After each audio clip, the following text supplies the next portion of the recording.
The rope swayed in the desert wind like a serpent waiting to strike. Catherine Morrison stood beneath the gallows, her wrists bound, her dress torn and bloodied, facing certain death in the unforgiving town square of Copper Ridge. The angry mob jeered and spat as the hangman adjusted the noose around her neck. She had been condemned for a murder she didn't commit, framed by the very man whose proposal she had rejected. "Any last words?" the sheriff growled. Kate lifted her chin defiantly. "I am innocent." The crowd laughed cruelly. The hangman's hand moved toward the lever that would end her life. Then thunder. The ground shook as a black stallion charged into the square, kicking up clouds of dust. The rider sat tall in his saddle, twin revolvers glinting in the morning sun. He was a legend, the Shadow, the most feared gunslinger in the territory. He drew his weapon and fired into the sky. "Get your hands off my wife." What happened next would change everything. If you're ready for a tale of justice, betrayal, and unexpected love in the Wild West, hit that like button and subscribe for more heart-pounding frontier stories where courage rides fast and love conquers all. The rope swayed in the morning breeze like a serpent waiting to strike. Catherine Morrison stood beneath it, her wrists bound with coarse hemp that had already rubbed her skin raw. The cream-colored dress she'd worn to teach school just 3 days ago now hung in tatters, stained with dust, blood, and the spite of an angry mob. "Poisoned the mayor." "She did," someone whispered from the crowd gathered in Copper Ridge's main square. "Emptied the school fund, too. Greedy little witch." Kate kept her chin high despite the bruises that painted her face in shades of purple and yellow. Her left eye was swollen shut, but her right eye blazed with quiet defiance. She hadn't cried, not when they dragged her from the schoolhouse, not when they threw her in the makeshift jail, and not now as the hangman adjusted the noose with practiced hands. Sheriff Garrett spat tobacco juice into the dust. "Any last words? Miss Morrison?" Kate's voice came out steady, clear as a church bell. "I am innocent of these charges, and someday, the truth will come to light." A woman in the crowd laughed harshly. "Tell that to the devil." The preacher cleared his throat and began reading from his worn Bible, his words lost in the murmur of the bloodthirsty crowd. Mayor William Blackwood stood to one side, his face grave but his eyes gleaming with satisfaction. Beside him, his son Edgar shifted nervously, fingers drumming against his gun belt. "Should have just married my boy when you had the chance," Blackwood called out. "Would have saved everyone a lot of trouble." Kate's jaw tightened. Even now, they couldn't resist twisting the knife. She'd refused Edgar's proposal 3 months ago, not just because she didn't love him, but because she'd seen the ledgers. The school fund hadn't been stolen by her. It had been systematically drained by the Blackwoods to line their own pockets. The hangman stepped forward, his breath reeking of whiskey. "Time to dance with the devil, schoolmarm." The rope settled around Kate's neck like a cold embrace. The crowd fell silent, anticipation thick as smoke. The hangman's hand moved to the lever that would drop the platform beneath her feet. Then the thunder of hoofbeats shattered the morning stillness. A black stallion charged into the square, kicking up a cloud of dust that made people scatter like startled chickens. The rider sat tall in the saddle, his long duster coat flowing behind him like dark wings. A wide-brimmed hat shadowed his face, but the twin revolvers at his hips caught the morning sun like deadly promises. The horse reared up on its hind legs, pawing the air as the rider drew one of his guns and fired a single shot into the sky. The crack echoed off the buildings like a thunderclap, freezing every soul in the square. "Get your hands off my wife," the stranger growled, his voice carrying the weight of winter storms. Sheriff Garrett stepped forward, hand moving to his weapon. "Who the hell are you, Mr.?" The stranger dismounted in one fluid motion, his boots hitting the ground with authority. He reached into his saddlebag and withdrew a folded paper, tossing it at the preacher's feet. "James Dalton's the name, and that there's my marriage certificate." The preacher bent to retrieve the document with shaking hands. His eyes widened as he scanned the official-looking paper. This appears to be legitimate." Edgar Blackwood pushed through the crowd, his face flushed with anger. "That's impossible. She's not married to anyone." James the Shadow, as he was known in every saloon and sheriff's office from Texas to California, stepped onto the gallows platform. His movements were precise, economical, like a predator conserving energy for the killing strike. "You calling me a liar, boy?" His voice was soft, but it carried the promise of violence. Edgar's hand moved toward his gun, then stopped as he met James's pale blue eyes. Even he wasn't fool enough to draw on the shadow. James reached Kate's side and gently lifted the noose from around her neck. His fingers were surprisingly gentle as they worked at the knots binding her wrists. "You all right, darling?" he asked quietly. Playing his part, Kate stared at him in confusion, but something in his eyes, a flicker of recognition, of sorrow, made her nod. "I am now." The crowd was growing restless. Someone shouted, "How do we know that paper's real?" James's hand moved to his gun. "Because I say it is. Anyone care to dispute that?" The square fell silent. The Shadow's reputation preceded him 21 confirmed kills, all of them fair fights, all of them final. No one was eager to become number 22. Mayor Blackwood stepped forward, his political instincts warring with his desire for vengeance. Even if the marriage is legitimate, she's still wanted for murder and theft.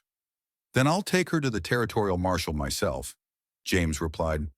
"My wife deserves a fair trial, not a lynch mob's idea of justice." Before anyone could respond, a shot rang out from the crowd. James spun, his revolver appearing in his hand as if by magic. The muzzle flash bloomed like a deadly flower, and somewhere in the crowd, a man screamed and fell. "Anyone else?" James asked mildly. The silence stretched like a taut wire. Then James scooped Kate into his arms and swung onto his horse, settling her in front of him. "Much obliged for the hospitality, folks," he called out, tipping his hat. Then he spurred his horse and they thundered out of Copper Ridge, leaving behind a crowd of stunned faces and one very angry mayor. The Arizona desert stretched endlessly ahead of them, waves of heat already beginning to rise from the red sand despite the early hour. James kept the stallion at a steady gallop, his left arm holding Kate securely against his chest while his right hand gripped the reins. Kate's mind raced faster than the horse's hooves. Who was this man? Why had he saved her? And most importantly, what did he want in return? "Where are you taking me?" she finally managed to ask over the wind. "Away from that rope," James replied grimly. "That's all that matters right now." Behind them, the distant sound of pursuit was already growing louder. James cursed under his breath and urged the stallion to greater speed. They needed distance, and they needed it fast. After an hour of hard riding, James guided them into a narrow canyon where red sandstone walls provided blessed shade. He dismounted and helped Kate down, his hands steady and impersonal. "We need to walk the horse," he explained, leading the sweating animal deeper into the canyon. "Push him too hard and we'll be afoot in the middle of nowhere." Kate studied her rescuer in the filtered light. He was older than she'd first thought, maybe early 30s, with premature lines around his eyes that spoke of too much sun and too much violence. A scar ran along the left side of his neck, disappearing beneath his collar. His hands, she noticed, were steady as carved stone. "The marriage certificate," she said suddenly. "It wasn't real, was it?" James glanced at her, then away. "Real enough to save your neck." "That's not what I asked." He stopped walking and turned to face her fully, in the canyon shade. His eyes looked almost gray. "You want the truth? I was hired to kill you. Clean job, one bullet, make it look like an accident." Kate's blood turned to ice water. "By who?" "Edgar Blackwood. Seems he took your rejection personal-like." The betrayal hit her like a physical blow. She'd known Edgar was vindictive, but murder. "Then why?" "Because I watched you for 2 weeks." James interrupted. "Saw you give your lunch to that hungry kid. Saw you tend to old Mrs. Patterson when she took sick. Saw you reading to the children even though the town hadn't paid your salary in 3 months." His jaw tightened. "You're a lot of things, Miss Morrison, but you're not a killer." "It's Mrs. Dalton now, isn't it?" Kate asked with bitter humor. James looked uncomfortable. "About that." The sound of hoofbeats echoing off the canyon walls cut him short. He grabbed the horse's bridle and led them deeper into the maze of red stone, Kate following close behind. They found a hidden alcove where an ancient rockfall had created a natural shelter. James tethered the horse and pulled his rifle from its scabbard, checking the action with practiced efficiency. "How many?" Kate whispered. "6, maybe 7. James settled into position with a clear view of the canyon approach. Some from town, some that looked like professionals. Professionals? Bounty hunters. Word travels fast in this business." He glanced at her. "Edgar must really want you dead to put that kind of money on your head." Kate's mind reeled. This was spiraling far beyond a rejected proposal or even stolen money. "There's something you need to know," she said urgently. "I wasn't just the school teacher. I was keeping the books for the school fund, and I found discrepancies. Mayor Blackwood has been stealing from it for months." James's attention sharpened. "How much?" "Nearly $3,000. Enough to buy land, influence, maybe even a judgeship. Enough to kill for," James murmured. The hoofbeats were getting closer now. A voice echoed off the canyon walls, distorted by the acoustics. "Dalton, we know you're in there. Send out the girl and we'll let you right away." James smiled without humor. "That's Jake Morrison, bounty hunter out of Tucson. He's good, but he's not patient." "What do we do?" "We wait. Let them come to us." James settled the rifle against his shoulder. "And Kate, when the shooting starts, you keep your head down." The first man appeared at the canyon mouth, moving cautiously with his rifle at the ready. James let him come, patient as a hunting cat. The second man followed, then a third, when the fourth man stepped into view. James squeezed the trigger. The Winchester's bark echoed like thunder in the confined space. The lead man spun and fell, his rifle clattering across the stone. The others scattered for cover, shouting curses and questions. "One down," James muttered, working the bolt. "6 to go." Return fire cracked and whined off the rocks around them. Kate pressed herself against the stone wall, her heart hammering against her ribs. This was nothing like the violence in the dime novels she'd read. This was brutal, immediate, and terrifyingly real. James fired again, and another cry echoed from below. He was methodical, emotionless, picking his targets with surgical precision. This was what he was: not a hero, not a savior, but a killer with his own code of honor. A bullet spanged off the rock inches from Kate's head, showering her with stone chips, without thinking. She rolled to where James had dropped his second revolver and grabbed it. The weight was shocking, heavier and more substantial than she'd expected. "Can you use that?" James asked without taking his eyes off the canyon. "I don't know," Kate admitted. "Then now's a good time to learn." Another volley of shots forced him to duck. "Point it where you want the bullet to go. Squeeze the trigger gentle-like. And whatever you do, don't close your eyes." A man appeared on the canyon rim above them, rifle aimed down at their position. Kate raised the revolver with both hands, sighted along the barrel, and pulled the trigger. The gun bucked in her hands like a living thing, the report deafening in the confined space. Her shot went wide, but it was close enough to make the man duck back behind cover. "Good enough," James said approvingly. "You'll do."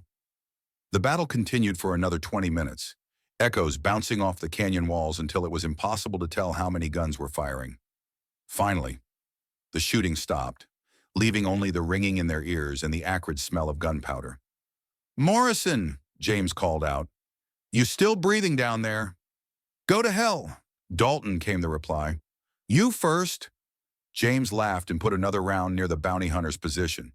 "Tell you what, Jake, you boys ride on out of here, and I'll forget you tried to collect on me." A long pause, then, "This ain't over. Shadow." "Never is." They waited another hour, until the sound of retreating hoofbeats had long since faded. Only then did James allow himself to relax. "They'll be back," he said matter-of-factly. "With more men, with better men." James began reloading his weapons. "But not today. Today we put distance between us and Copper Ridge." As they prepared to leave the canyon, Kate caught James's arm. That marriage certificate whose name was really on it.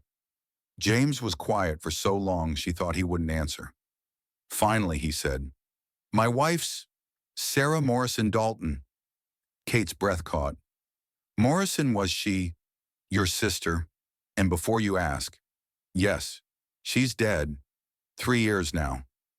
The world seemed to tilt around Kate.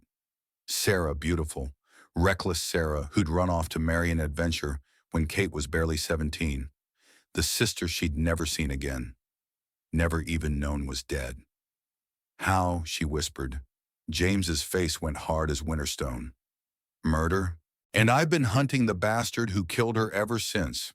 They rode through the afternoon, the sun beating down mercilessly as they followed dry creek beds and hidden trails that only someone intimately familiar with the desert would know. James seemed to know every rock and bush, navigating by instincts honed over years of hunting and being hunted.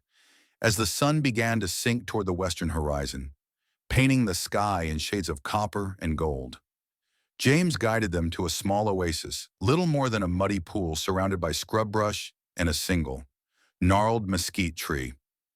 "We'll camp here tonight," he announced, dismounting and beginning to unsaddle the horse. "Water's bitter, but it's wet."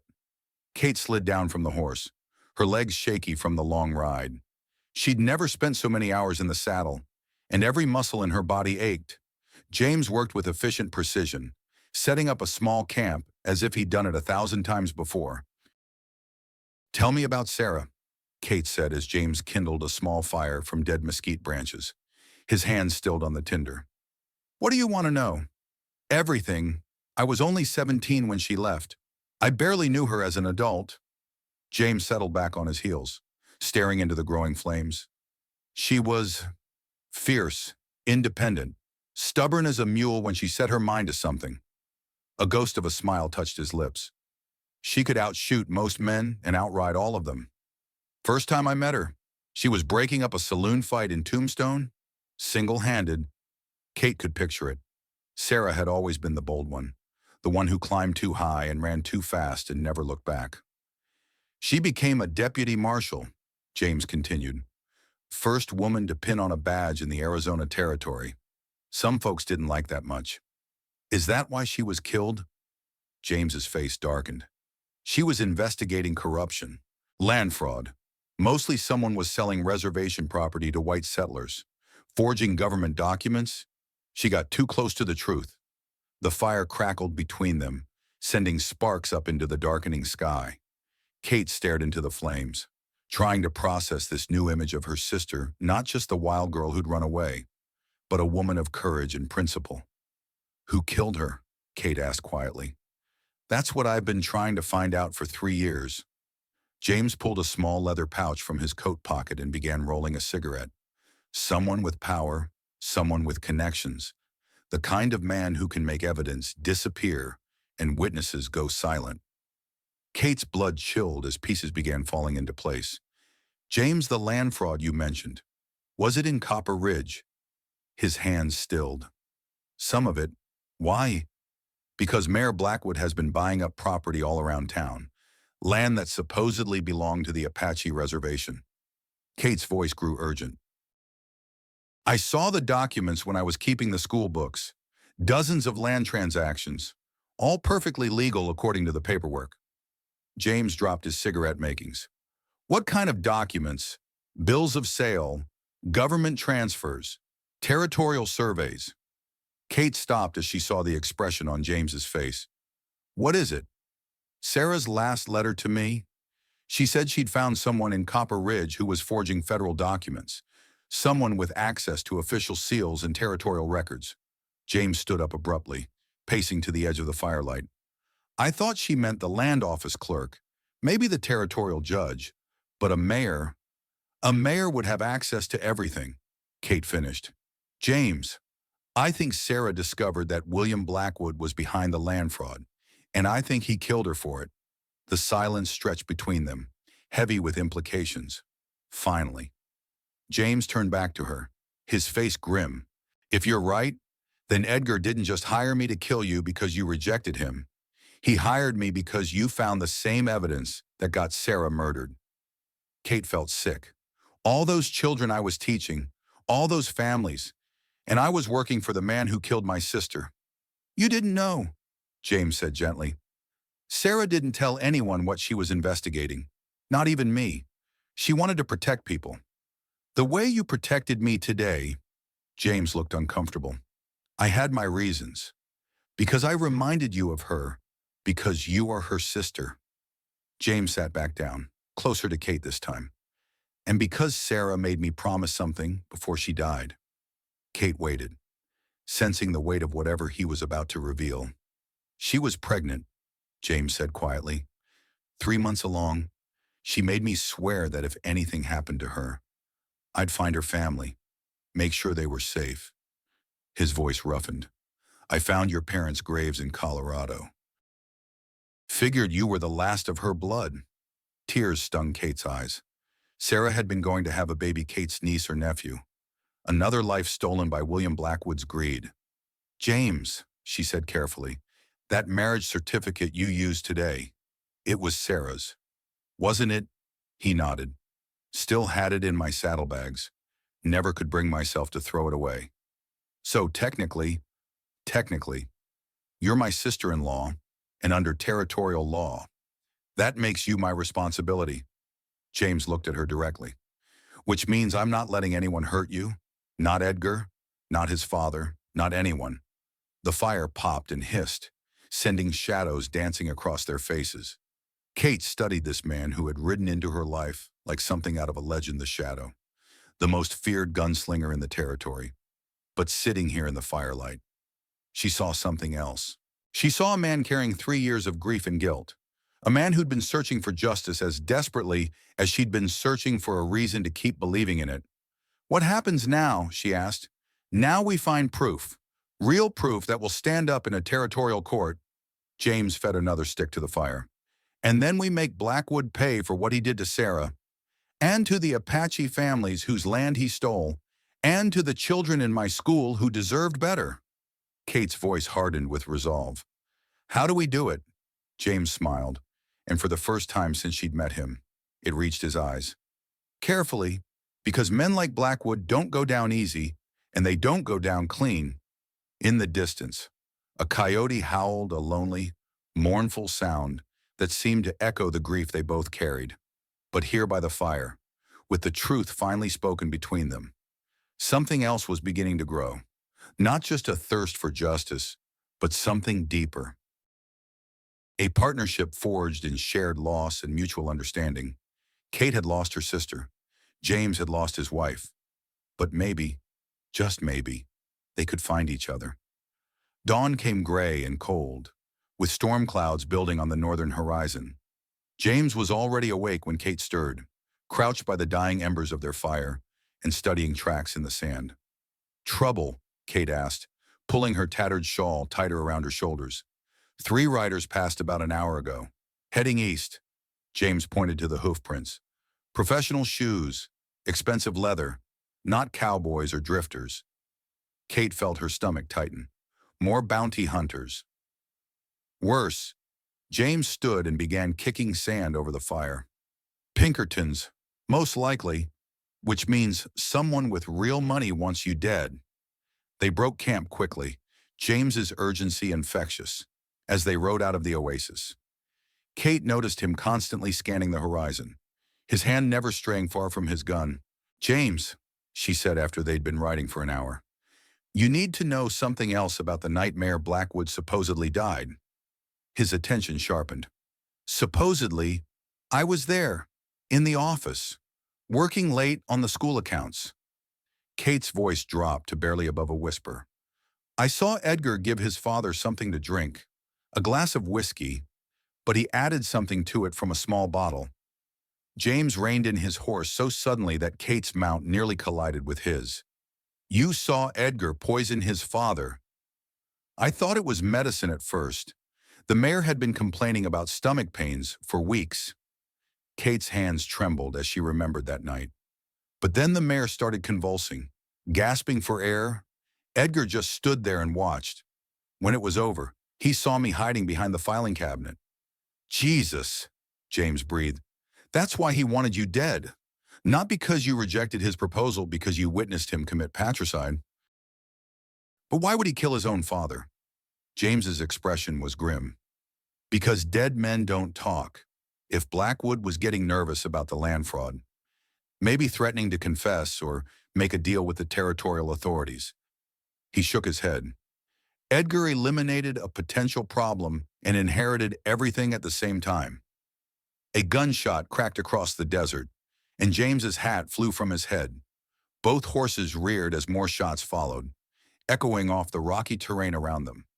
"Ride!" James shouted, drawing his revolver and returning fire toward a cluster of boulders to their north. They spurred their horses into a gallop, weaving between cacti and scrub brush as bullets whined past their heads. Kate bent low over her horse's neck, her heart hammering with terror and adrenaline. Behind them, she could hear James's gun barking steadily, methodically. She risked a glance back and saw three men in dark suits emerging from cover. Professional-looking men with expensive weapons and cold eyes. "There," James pointed toward a dry creek bed cutting through the desert floor. "Get down in that wash." They plunged down the steep bank, their horses sliding in the loose sand. The creek bed was barely deep enough to provide cover, but it was better than being caught in the open. James dismounted and helped Kate down, then slapped both horses on the rump, sending them galloping away down the wash. "If we're afoot, so are they," he said grimly. "Won't we need the horses?" "Not if we're dead." James checked his ammunition, his face set in hard lines. "Kate, I need you to listen to me very carefully. These aren't ordinary bounty hunters. They're Pinkerton agents, the best money can buy." "What does that mean?" "It means Edgar Blackwood has resources I didn't expect. Federal connections, maybe territorial government backing." James positioned himself where he could see both directions along the wash. "It means this is bigger than just covering up a murder." The sound of approaching footsteps made them both freeze. James held up three fingers, then pointed in different directions. The Pinkertons were spreading out, trying to surround them. "Can you shoot?" James whispered. Kate gripped the revolver he'd given her earlier. "I'll try." "Don't try. Do." His voice was steady, professional. "They'll show themselves one at a time. When they do, you shoot for the center of their body. Don't aim for arms or legs, aim for the biggest target." A shadow appeared on the rim of the wash to their left. Kate raised her gun with both hands, sighted carefully, and pulled the trigger. The weapon bucked in her grip, and the shadow jerked backward with a cry of pain. "Good girl," James said approvingly, then spun and fired at movement to their right. His shot was followed by the meaty thud of a bullet finding flesh and a scream of agony. The third Pinkerton tried to rush them, appearing suddenly around a bend in the wash with his rifle at the ready. James was faster. His Colt appeared in his hand like magic, and the agent's charge ended in a tumbling fall that kicked up a cloud of dust and sand. Silence fell over the desert, broken only by the whistle of wind through the scattered rocks. James waited a full 5 minutes before moving, his gun ready, his eyes constantly scanning for threats. "Stay here," he told Kate, then began moving carefully up the wash to check the bodies. Kate sat in the sand, her hands shaking as the adrenaline drained away. She'd killed a man, maybe killed him. The reality of it hit her like a physical blow, and she had to fight the urge to be sick. James returned, his face grim. Two dead, one wounded but alive. And Kate, he crouched beside her, his voice gentle. "Your shot took him in the shoulder. Clean wound. He'll live, but you saved both our lives." "I don't feel like a hero," Kate whispered. "Heroes are just people who do what needs doing when it needs doing." James replied, "You did fine." He helped her to her feet, then led her to where the wounded Pinkerton lay propped against a boulder, pressing a makeshift bandage to his shoulder. "Name's Mitchell," the man said through gritted teeth. "Detective Thomas Mitchell, Pinkerton National Detective Agency." "Who hired you?" James asked without preamble. Mitchell laughed bitterly. "You think I'm going to tell you that James's gun appeared in his hand? I think you're going to tell me that, or I'm going to leave you here for the vultures." "James," Kate said quietly. "Let me." She knelt beside the wounded detective, her voice soft and reasonable. "Mr. Mitchell, I'm a school teacher. I've never hurt anyone in my life until today. But these people, whoever hired you, they killed my sister. They murdered an honest lawman and stole land from Apache families. Children are going hungry because they embezzled money meant for their education. Mitchell's hard expression softened slightly as he looked at her bruised face, her torn dress, her earnest eyes. I don't know much, he admitted reluctantly. Contract came down from the territorial governor's office. All very official, very legal.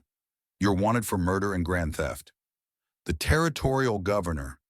Kate felt her heart sink. If the corruption reached that high. Edgar Blackwood has friends in Santa Fe, Mitchell continued. Important friends. Word is he's being considered for a federal judgeship. James and Kate exchanged glances. A federal judge would have the power to bury any investigation, to make evidence disappear, to ensure that the truth about Sarah's murder never came to light. There's more, Mitchell said, wincing as he shifted position. Blackwood's got a standing offer $5,000 for Catherine Morrison, dead or alive, but there's a bonus if she's brought in alive. What kind of bonus? James asked. Mitchell's smile was humorless. $10,000, because Edgar Blackwood wants to watch her hang.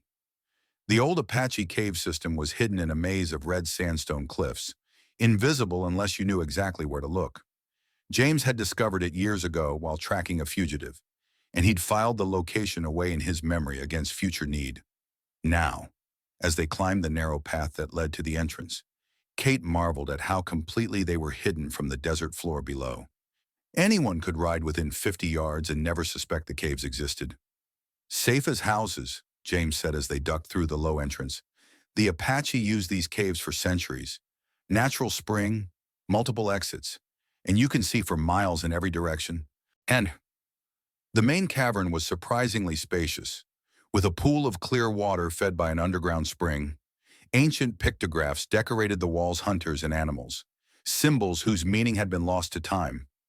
James built a small fire near the cave mouth where the smoke would dissipate among the rocks, then settled down to clean his weapons. Kate watched him work, noting the methodical precision with which he stripped, cleaned, and reassembled each gun. You're thinking, James observed without looking up. I'm wondering how we're going to prove Edgar killed his father when we're running for our lives, Kate replied. And I'm wondering why the territorial governor would protect a murderer. James paused in his cleaning. Money, land, political influence. Take your pick. He looked at her directly. How much do you know about the Apache reservation boundaries? Very little. Why? Because I've been thinking about something Sarah wrote in her last letter. She said the land fraud wasn't just about a few parcels here and there. It was systematic. Someone was stealing entire sections of reservation land and selling it to the territorial government for railroad development. Kate felt a chill run down her spine. How much land? Thousands of acres, millions of dollars worth. James resumed cleaning his rifle. Enough to buy territorial governors and federal judges. But the Apache would fight back. Wouldn't they file complaints with the federal government? James's laugh was bitter. With what lawyers? What money the reservation agent is probably in on it. And even if the Apache could get word to Washington, who's going to believe them over a respected territorial official? Kate stared into the fire, her mind racing. Sarah found proof of all this. Some of it, but not enough to make a case that would stick. James set aside his rifle and pulled a small leather portfolio from his saddlebag. These are copies of documents she sent me just before she died. Land transfers, survey maps, correspondence with federal officials. Kate took the portfolio with trembling hands. The documents inside were written in official language, but their meaning was clear enough. Thousands of acres of Apache reservation land had been sold to the territorial government for railroad development land that legally couldn't be sold without federal approval that had never been granted. This is fraud on a massive scale, Kate breathed. And Sarah was close to exposing all of it when she was murdered. James's voice was hard. William Blackwood wasn't just the mayor of a little desert town. He was the point man for a conspiracy that reaches all the way to Santa Fe. Kate studied the documents more carefully. James, look at this signature. She pointed to a territorial seal at the bottom of one land transfer. Edgar Blackwood, Deputy Territorial Land Commissioner. Son of a bitch, James muttered. Edgar wasn't just covering up his father's murder. He was protecting his own criminal enterprise. But now his father's dead, and Edgar has inherited everything. The land, the political connections, the federal backing. Kate's voice was heavy with realization. We're not just fighting a murderer, James. We're fighting an entire criminal organization.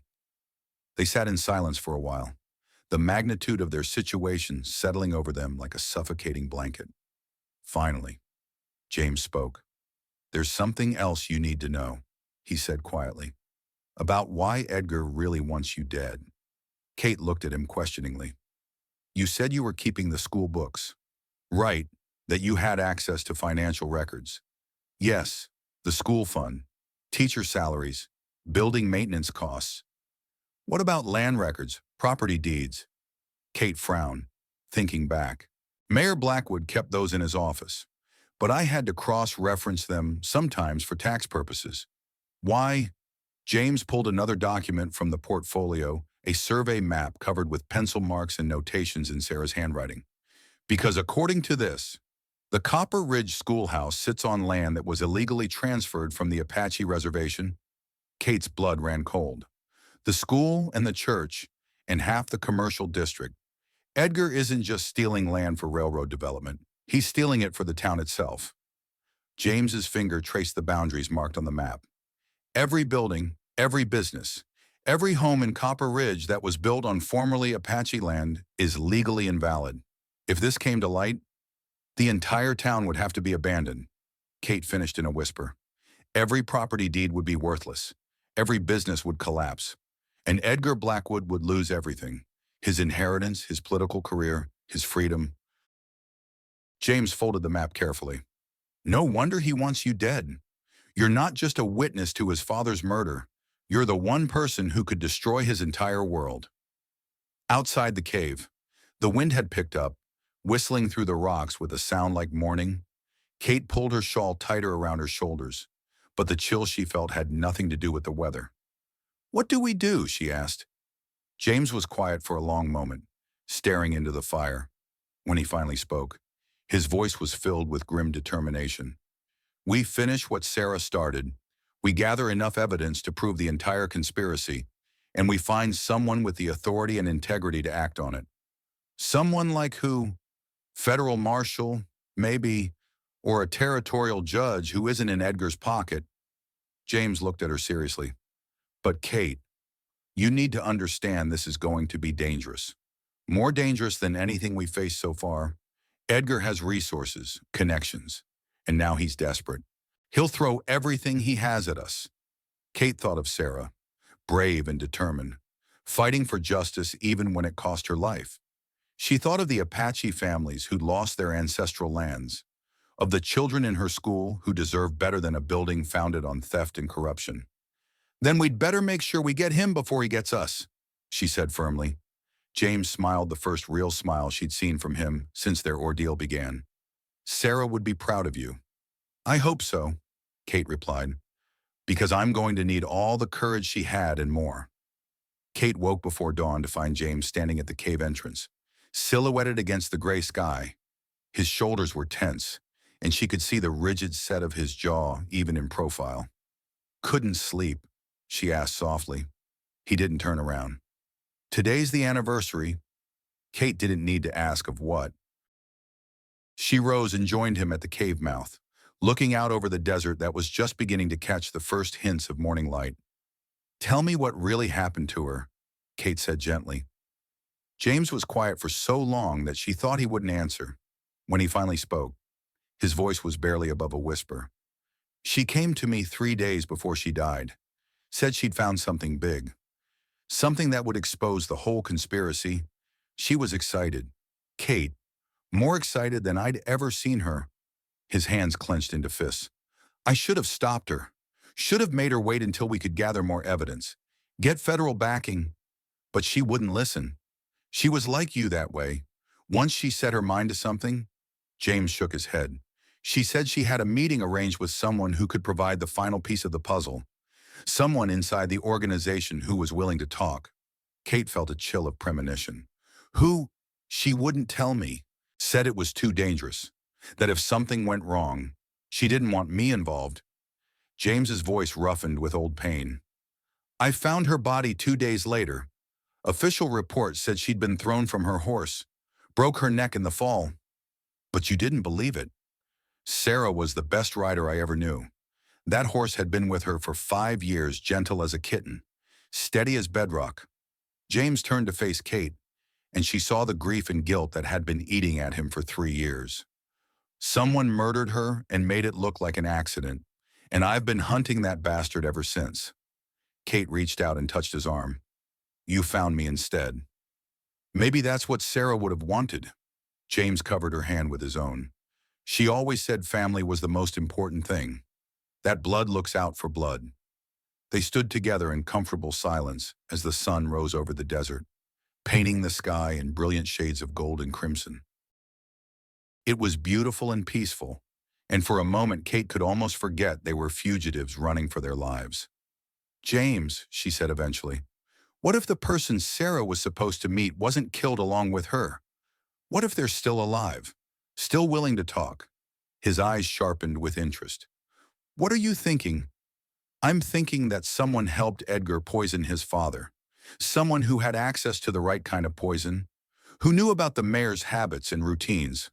Kate's mind was racing now. And I'm thinking that same someone might be having second thoughts about murdering a federal marshal. The town doctor, James said slowly. Dr. Henley, he would have had access to poisons. And he signed the death certificate for both the mayor and Sarah. More than that, Kate added, I remember seeing him coming out of the mayor's office late one night, maybe a week before the mayor died. He looked frightened, guilty. James was already moving, gathering their supplies with renewed energy. If Dr. Henley was Sarah's contact, if he's been living with the guilt of her murder all this time, he might be willing to testify, Kate finished.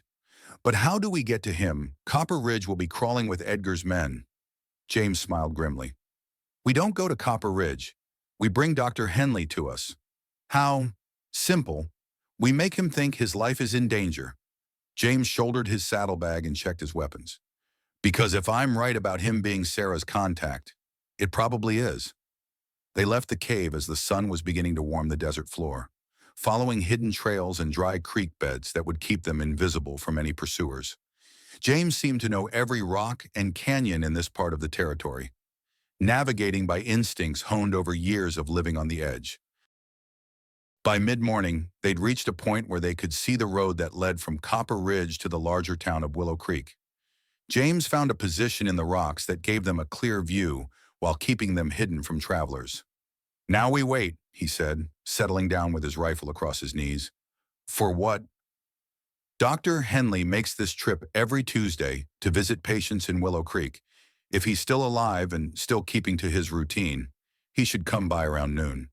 Kate checked the small revolver James had given her, making sure it was loaded and ready. The weight of it in her hands was becoming familiar now. No longer strange and terrifying. She was changing, she realized. The school teacher who'd stood on that gallows just days ago wouldn't have recognized the woman she was becoming.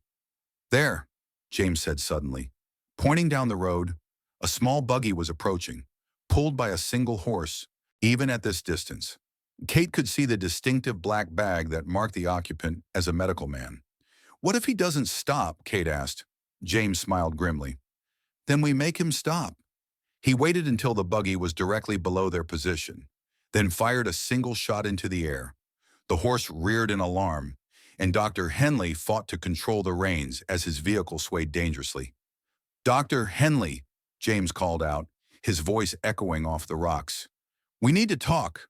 The doctor looked around frantically, trying to locate the source of the voice. He was a small, nervous man in his 50s, with thinning hair and spectacles that kept sliding down his nose. Who's there? He called out, his voice shaking. Friends of Sarah Dalton, James replied, and enemies of Edgar Blackwood. Kate saw the doctor's face go pale at the mention of those names. His hands trembled as he set the brake on his buggy. "I don't know what you're talking about," he said, but his voice lacked conviction. James and Kate emerged from the rocks, their weapons visible but not directly threatening. Dr. Henley's eyes widened when he saw Kate. "Miss Morrison, but you're supposed to be dead," Kate finished. "Yes, that was Edgar's plan, the same plan he had for my sister." Dr. Henley seemed to age 10 years in as many seconds. His shoulders sagged, and he pulled off his spectacles to rub his eyes. "I never meant for anyone to die," he whispered. "When Sarah came to me, when she asked about the poison that killed those Apache children." "What poison?" James asked sharply. "Edgar had been testing different substances. Said he needed them for controlling prairie dog populations on his land." Dr. Henley's voice was barely audible now. "But I knew. God help me. I knew what he really wanted them for." Kate felt sick. The Apache children. 3 of them died last spring. Officially, it was attributed to contaminated water on the reservation. But I performed the autopsies. Dr. Henley looked up at them with haunted eyes. They'd been poisoned. The same poison I'd given Edgar. "You told Sarah about this," James said. "It wasn't a question." Dr. Henley nodded miserably. "She was investigating the land fraud, but when she heard about the children, she was furious. Said Edgar wasn't just stealing land. He was committing genocide." "What happened next?" Kate asked gently. "Sarah asked me to testify before a federal grand jury. Said she had enough evidence to bring down the entire conspiracy if I would corroborate her findings about the poisoned children." Dr. Henley put his head in his hands. "I agreed to meet with her that Thursday night to go over my testimony." "But Edgar found out," James said. "He must have. Sarah never showed up for our meeting. The next day, they found her body." Dr. Henley looked up at James with tears in his eyes. I'm so sorry. If I'd been braver, if I'd come forward sooner." "You can still make it right," Kate said urgently. "You can testify now. Help us bring Edgar to justice." Dr. Henley shook his head. "You don't understand. Edgar has the territorial governor's backing, federal support. Even if I testified, who would believe me? Who would prosecute? Someone will," James said firmly.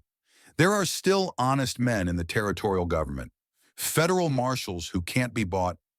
"And if there aren't," Dr. Henley asked, "if Edgar wins, if he becomes a federal judge, he'll have the power to bury this forever, and he'll kill anyone who threatens to expose him." Kate stepped closer to the doctor, her voice soft but determined. "Dr. Henley, my sister died trying to protect innocent people, Apache children, families who'd lost their land, settlers who'd been cheated and lied to. If we don't stop Edgar now, how many more will die?" The doctor was quiet for a long moment, staring down at his hands. When he finally looked up, Kate saw something new in his eyes, not courage, exactly, but the grim resolve of a man who'd finally decided to do what was right. "What do you need me to do?" he asked. The abandoned mission of San Rafael stood like a broken tooth against the desert sky, its bell tower crumbling and its adobe walls slowly returning to the earth from which they'd been formed. It had been built by Spanish missionaries a century ago, then abandoned when the Apache Wars made the frontier too dangerous for men of God. Now it would serve a different kind of purpose. James studied the mission through his spyglass, noting the various approaches in defensive positions. The building sat on a small rise overlooking the main road between Copper Ridge and the territorial capital of Santa Fe, perfect for an ambush. If you knew what you were doing. "Dr. Henley sent the message?" Kate asked. "Yesterday evening. By now. Edgar should have received word that the good doctor has had a crisis of conscience and wants to make a deal." James collapsed the spyglass and tucked it away. "Henley told him he'd found Sarah's missing evidence and was willing to sell it for safe passage out of the territory." "And you think Edgar will come himself?" "He has to. This isn't something he can delegate to hired guns." James checked his rifle for the dozenth time. "Edgar needs to make sure the evidence is really destroyed and that Dr. Henley never talks to anyone." Kate felt her stomach tighten with nervous energy. They'd spent 2 days preparing for this confrontation, and now that it was finally at hand, she found herself wondering if they were making a terrible mistake. "What if he brings an army?" she asked. "Then we disappear and try something else." James's voice was calm, professional. "But I don't think he will. Edgar's smart. He knows that too many witnesses make a situation harder to control." They made their way down to the mission as the sun began to sink toward the western horizon. The interior was a ruin of broken pews and debris, with gaps in the roof that let in shafts of golden light. James positioned himself in the bell tower where he could cover the main approach, while Kate hid behind the altar with a clear view of the side entrance. Dr. Henley arrived first, just as they'd planned. He looked terrified but determined, clutching his medical bag like a shield as he made his way into the ruined nave. "Are you sure about this?" he called out softly. "Just stick to the plan," James replied from his position above. "When Edgar arrives, you tell him exactly what we discussed. Make him believe you really have Sarah's evidence." They didn't have to wait long.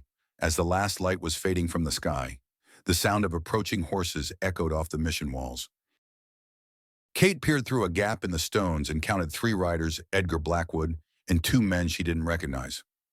Edgar dismounted and approached the mission entrance cautiously, his hand resting on his gun. He was a tall man in his 30s, with the kind of weak handsomeness that suggested more breeding than character. Kate had always thought there was something cruel about his eyes, but now she saw something else, the calculating coldness of a man who'd killed his own father. "Dr. Henley," Edgar called out, "I got your message. You said you had something that belonged to me?" Henley stepped into view, visibly trembling but holding his ground. "Sarah Dalton's evidence, documents, witness statements, proof of everything she'd discovered about the land fraud." Edgar's eyes narrowed. "I thought all that was destroyed when she died. She was clever, left copies with someone she trusted." Henley held up a leather portfolio, one of James's saddlebags. "Actually," but Edgar couldn't know that, "I want $5,000 in safe passage to California." "5,000?" Edgar laughed. "That's a lot of money, Doctor." "It's a lot of evidence." Henley's voice was getting stronger now, more confident. "Names, dates, bank records, everything needed to bring down your entire operation." Edgar stepped closer, and Kate could see the hunger in his eyes. "Let me see it." Henley clutched the portfolio tighter. "Money first." "I don't think so." Edgar's gun appeared in his hand with practiced ease. "You see, Doctor, I don't make deals with blackmailers. I eliminate them. If you kill me, you'll never find the rest of the evidence," Henley said desperately. "Sarah hid it where only I know to look." Edgar smiled coldly. "Then I guess I'll have to make you tell me before you die." He raised his gun, and Kate knew their carefully laid plan was about to collapse.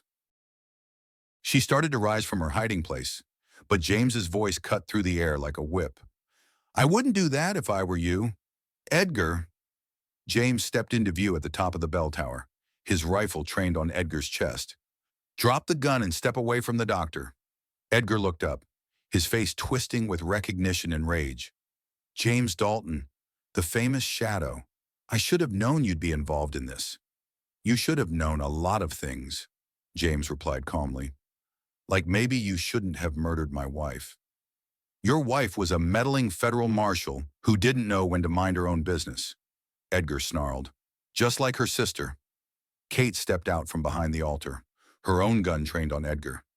"Hello? Edgar? Miss me?" The color drained from Edgar's face as he realized he was caught between 2 armed opponents. His own men had dismounted outside, but they couldn't get a clear shot without risking hitting their boss. "Catherine Morrison," Edgar said with false calm. "The school teacher turned outlaw. You've led us quite a chase." "It's Catherine Dalton now," Kate replied. "And the only outlaw here is you." Edgar's laugh was ugly. "You think anyone will believe that I'm a respected territorial official? You're a wanted murderer."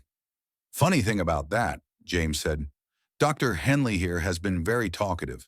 Told us all about how you poisoned your father, how you killed those Apache children, how you murdered Sarah when she got too close to the truth.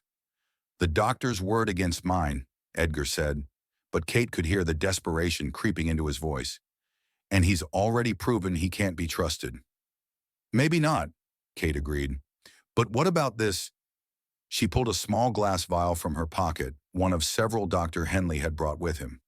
Poison, the same kind you used on your father and those children.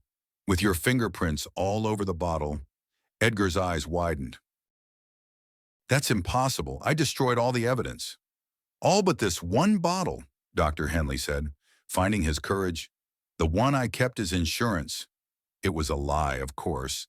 The vial contained nothing more dangerous than sugar water, but Edgar couldn't know that. And the psychological impact was devastating. Kate watched as the man who'd tried to have her killed began to crumble before her eyes. You can't prove anything, Edgar said, but his voice lacked conviction. We don't have to, James replied. Federal marshals are already on their way from Santa Fe. Seems someone sent them copies of all Sarah's evidence, along with Dr. Henley's sworn testimony. Another lie, but an effective one. Edgar's face went white as a sheet. This is your choice, Edgar, Kate said quietly. Surrender now and maybe you'll live to see trial, or try to fight your way out and end up like your father, dead by poison. For a moment, Kate thought Edgar might actually surrender. His shoulders sagged and his gun hand trembled. Then his face hardened with desperate resolve. If I'm going down, he snarled, I'm taking you all with me. He spun toward Dr. Henley, raising his gun. Kate fired without thinking, her bullet taking Edgar in the shoulder and spinning him around. James's rifle boomed from above, and Edgar collapsed in a heap beside the broken altar. Outside, Edgar's men opened fire on the mission. Bullets whined through the gaps in the walls, filling the air with dust and stone chips. James worked his rifle with deadly precision, keeping the gunman pinned down while Kate helped Dr. Henley to cover behind a fallen beam. The portfolio, Edgar gasped from where he lay bleeding. Where is Sarah's real evidence? Kate knelt beside him, pressing her hand to his wound to slow the bleeding. There is no evidence. Edgar, we didn't need it. Edgar's eyes widened with understanding. You were bluffing about the evidence, yes. About the federal marshals, Kate smiled grimly. Well, you'll find out soon enough. The sound of approaching hoofbeats echoed off the mission walls, but these were coming from the north. Not the south where Edgar's men were positioned. A lot of hoofbeats. Sounds like our reinforcements are here, James called down from the bell tower. Edgar tried to struggle to his feet, but Kate held him down firmly. It's over. Edgar, your father's dead. Your conspiracy's exposed, and now you're going to pay for what you did to Sarah. Through the mission's broken windows, Kate could see men in federal uniforms surrounding the building. The shooting stopped as Edgar's remaining gunmen found themselves outnumbered and outgunned. This is Deputy Marshal Tom Brennan, a voice called out. Throw down your weapons and come out with your hands up. Kate looked down at Edgar, who was staring at the ceiling with the glazed eyes of a man whose world had just collapsed around him. How he whispered. Dr. Henley really did send a message to the federal authorities, Kate explained, but not to make a deal with you, to tell them everything about the land fraud, the murders, all of it. Edgar closed his eyes. You've destroyed everything. The land development, the railroad contracts, hundreds of jobs, built on stolen land and murder. Kate replied firmly. Sarah would be proud.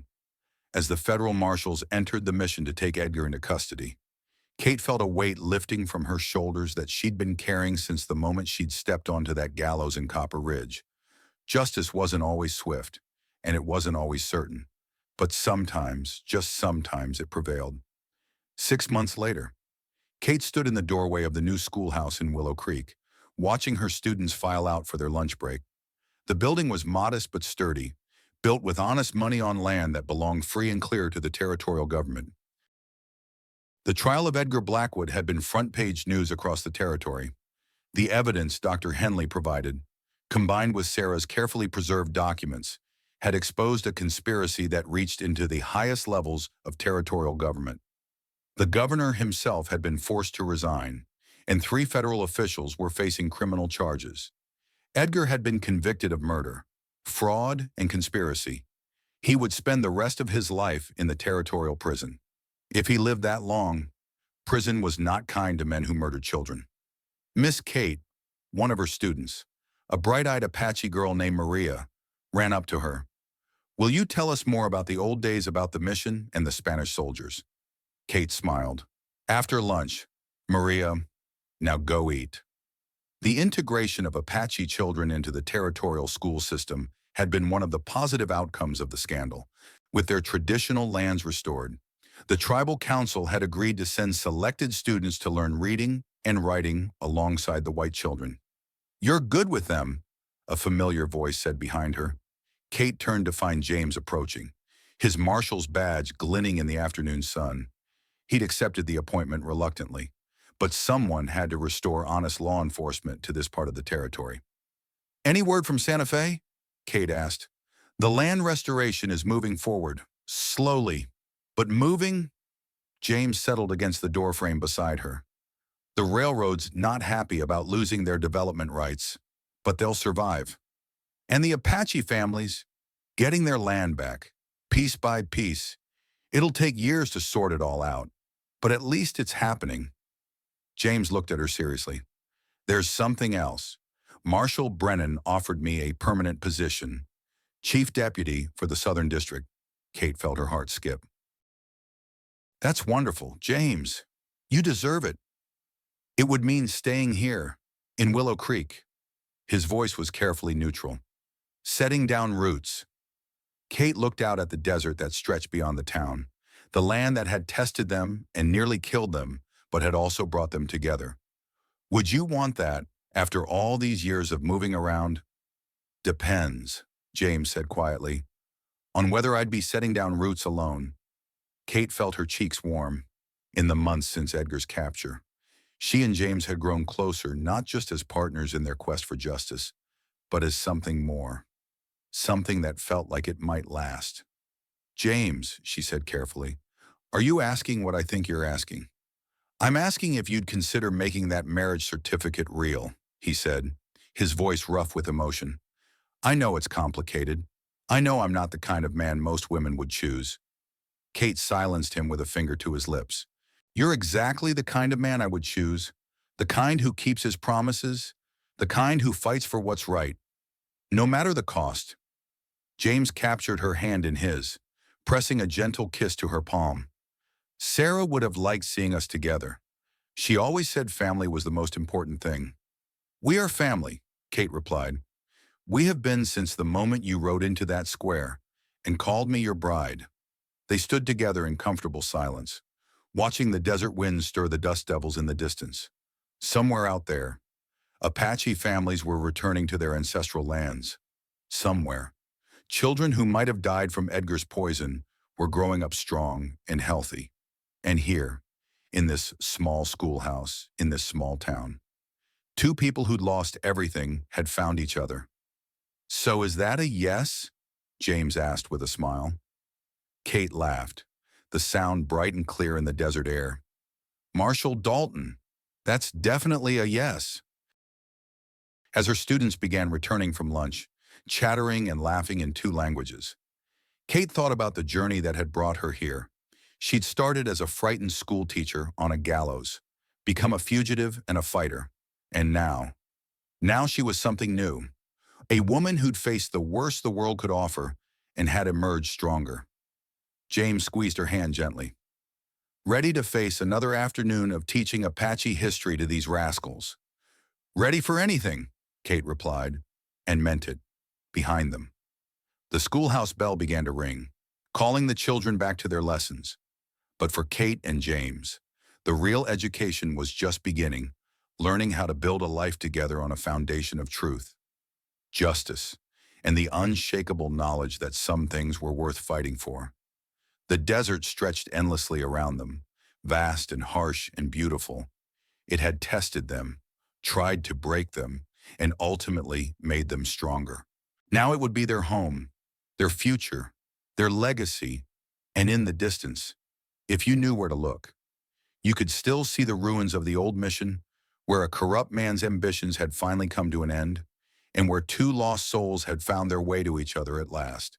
The town of Dalton Springs, renamed from Copper Ridge after the corruption trials, had grown considerably in the 5 years since Edgar Blackwood's downfall. The main street now boasted a proper bank, a hotel, a newspaper office, and a thriving general store. But the heart of the community remained the schoolhouse where Kate Dalton taught children of all backgrounds to read and write and dream of better futures. James stood in the doorway of their home, watching his wife work in her garden as their 3-year-old daughter chased butterflies among the vegetables. Sarah Marie Dalton had her mother's dark hair and her father's pale blue eyes, and a curiosity about the world that reminded him powerfully of her namesake. "Papa," Sarah ran to him, her small hands dirty from helping her mother plant corn. "Mama says we're having company for dinner." "That's right, sweetheart. Uncle Tom is coming." Marshal Tom Brennan had become both James's supervisor and one of their closest friends. "And he's bringing news from Washington." Kate straightened from her gardening, one hand pressed to the small of her back. At 6 months pregnant with their second child, she was beginning to feel the strain of bending and lifting. "Good news, I hope?" she asked. "We'll find out." James helped her to her feet, marveling as he always did at the way she'd grown from the frightened woman on the gallows to this confident, radiant mother and teacher. "Dr. Henley's arriving tomorrow for the dedication." The dedication was for the new territorial hospital that would bear Sarah Dalton's name. Dr. Henley, pardoned for his testimony against Edgar, had spearheaded the effort to create a medical facility that would serve both the white and Apache communities equally. As the sun set over the desert, painting the sky in brilliant shades of orange and purple, the Dalton family gathered around their dinner table with Marshal Brennan. The news from Washington was indeed good. The last of the illegally transferred lands had been restored to the Apache reservation, and the federal government was providing funding for schools and medical clinics. "Justice served," Brennan said, raising his glass of Kate's homemade apple cider, "and Sarah Dalton's memory honored." James looked around the table at his family and friends, at the life they'd built from the ashes of tragedy and corruption. It hadn't been easy. There had been setbacks, disappointments, moments when the weight of the past seemed almost unbearable, but they'd persevered, supported by love and sustained by the knowledge that they were making a difference. "To Sarah," James said quietly, "who taught us that some things are worth dying for and other things are worth living for." "To Sarah," Kate echoed, her hand finding his across the table. Outside, the desert wind carried the scent of sage and possibility. Somewhere in the distance, coyotes sang their ancient songs to the rising moon, and in the small house where a marshal and a teacher were raising their children and building their dreams, the past had finally been put to rest, and the future stretched ahead like an uncharted country, full of promise and hope. The gallows had been torn down years ago, replaced by a small park where children played and families gathered for community celebrations. But Kate sometimes still thought about that morning when she'd stood beneath the rope, facing what seemed like certain death, never imagining that salvation would come in the form of a legendary gunslinger with grief-shadowed eyes and a heart large enough to encompass justice and love in equal measure. She had been saved by the shadow, but she had saved him right back, and together, they had built something neither could have achieved alone: a life worth living, a legacy worth leaving, and a love strong enough to outlast any desert storm.